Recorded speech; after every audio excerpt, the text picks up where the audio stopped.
Hello everyone, welcome to the Biology Junction, and in this part of video we will discuss about the immune system of a human. Just like other system, जो immune system है that is also made up of organ, tissue, cells and some. तो अगर हम lymphoid organ की बात करें तो in case of human two types के लिम्फॉइड ऑर्गन पाए जाते हैं, the primary lymphoid organ and a secondary lymphoid organ. The primary lymphoid organ includes bone marrow and thymus. ये दो प्राइमरी लिम्फॉइड ऑर्गन हैं. प्राइमरी लिम्फॉइड ऑर्गन का काम क्या होता है? इनका काम है फॉर्मेशन, यानी यहाँ पे जो सेल्स हैं लिम्फोसाइट सेल्स वो बनती हैं एंड इट गेट मैच्योर्ड. ये दोनों काम प्राइमरी लिम्फॉइड ऑर्गन में होता है, फॉर्मेशन एंड मैच्योरेशन. अब हमें पता है that lymphocytes are two type, B and T lymphocytes. तो अगर हम बी की बात करें तो बी लिम्फोसाइट्स ये फॉर्म होती है बोन मैरो में और मैच्योर भी होती है बोन ही मैरो में. जबकि अगर टी सेल की बात करें तो वो फॉर्म तो बोन मैरो में होती है, लेकिन for maturation they go to the thymus, इसलिए इनको टी सेल कहते हैं. अगर हम थाइमस का स्ट्रक्चर देखें तो that is a bilobed structure है और ये जो है वो ब्रेस्ट बोन के नीचे यहाँ मिडिल में हार्ट के पास पाया जाता है. That is a position of thymus. और at the time of birth तो थाइमस का साइज होता है that is quite large, but जैसे जैसे एज बढ़ती जाती है थाइमस का साइज रिड्यूस होता जाता है and at the time of puberty ये काफी छोटा रह जाता है. Come to the secondary lymphoid organ. Secondary lymphoid organ के ढेर सारे एग्जांपल्स हैं, बट इनका जो फंक्शन है ये है टू एक्टिवेट द लिम्फोसाइट्स. अब आप सोचेंगे एक्टिवेशन का क्या मतलब है? सो एक्टिवेशन का मतलब है कि जब कोई पैथोजन बॉडी में एंटर करता है तो ये जो लिम्फॉइड या लिम्फोसाइट सेल्स हैं ये मैच्योर होके सेकेंडरी लिम्फॉइड ऑर्गन्स में इकट्ठा रहती हैं, वहां पे रहती हैं. और जब कोई बाहर का एंटीजन अंदर आता है और वो इनमें से किसी भी सेकेंडरी लिम्फॉइड ऑर्गन में आता है तो वहां पे ये मैच्योर्ड लिम्फोसाइट जब इनके कांटेक्ट में आती हैं तो इनके हिसाब की इफेक्टर सेल्स में कन्वर्ट हो जाती हैं.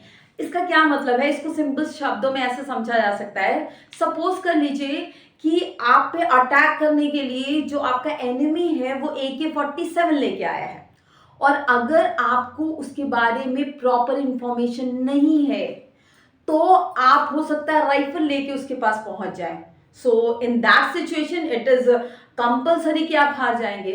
But during this activation process जब कुछ पैथोजन जो कि सेकेंडरी लिम्फॉइड ऑर्गन में आते हैं और मैच्योर्ड लिम्फोसाइट के से इंटरैक्ट करते हैं तो वहां पे इंफॉर्मेशन होती है, इंफॉर्मेशन इधर से उधर होती है और जो मैच्योर्ड लिम्फोसाइट्स होते हैं वो अकॉर्डिंग टू देयर एंटीजन वो एक्टिवेट हो जाते हैं. यानी अगर उनको पता चलता है कि जो आया हुआ है एनिमी उसके पास AK-47 है तो वो भी क्या लेके जाएंगे, वो भी उसके अकॉर्डिंग ही अपना वेपन लेके जाएंगे. So that is activation. Means यहाँ पे इफेक्टर सेल अपने आप को अकॉर्डिंग टू पैथोजन प्रिपेयर करके तब जाती हैं टू फाइट देम. सो अगर अब हम सेकेंडरी लिम्फॉइड ऑर्गन की बात करें तो उसमें कई नाम आते हैं. The first one is lymph node.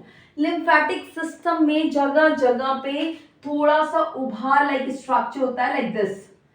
सो इसको कहते हैं लिम्फ नोड. यहीं पे एंटीजन आती है तो यहाँ पे बी एंड टी सेल्स जो नेव कहते हैं जिनसे एंटीजन की मुलाकात अभी तक नहीं हुई हो, तो ऐसी नेव बी एंड टी सेल यहाँ पे इकट्ठा रहती हैं और जब एंटीजन आते हैं तो उसके अकॉर्डिंग ये एक्टिवेट करके तब ये सेकेंडरी मीडिएटर्स पर्टिकुलर लोकेशन तक पहुंचती हैं. Now second one is spleen. Spleen क्या है? Spleen is also secondary lymphoid organ. ये लार्ज ऑर्गन है, बीन शेप्ड का ऑर्गन होता है लाइक दिस रेड कलर का और ये जो है इसके पास लिम्फोसाइट्स होते हैं एज वेल एज इसके पास फैगोसिटिक सेल्स भी होती हैं. तो लिम्फोसाइट्स और फैगोसिटिक सेल्स का ये क्या करता है, तो जो भी ब्लड में एंटीजन या ब्लड बॉर्न माइक्रो ऑर्गेनिजम्स होते हैं, यानी कि जो हमें नुकसान पहुंचा सकते हैं, वो जब ब्लड के थ्रू आते हैं तो स्प्लीन इनको फिल्टर आउट करने का काम करता है। और ऑब्वियसली वहां पे एंटीजन जो है ये लिम्फोसाइट्स के कांटेक्ट में आएगा और अकॉर्डिंगली उनका एक्टिवेशन हो जाएगा। अपार्ट फ्रॉम दीज, जो स्प्लीन है वो लार्ज रिजर्वॉयर होता है एरिथ्रोसाइट्स का, इसको ब्लड बैंक भी कहते हैं। Now come to the Peyer's patches. जो पेयर्स पैचेस हैं वो इंटेस्टाइन में पाए जाते हैं और अपेंडिक्स में पाए जाते हैं, और इन दोनों जगहों पे ये एंटीजन से एनकाउंटर करके उनका एक्टिवेशन करने में हेल्प करते हैं। Next one is tonsil. Tonsil is also a secondary lymphoid organ. So these are the lymphoid organ.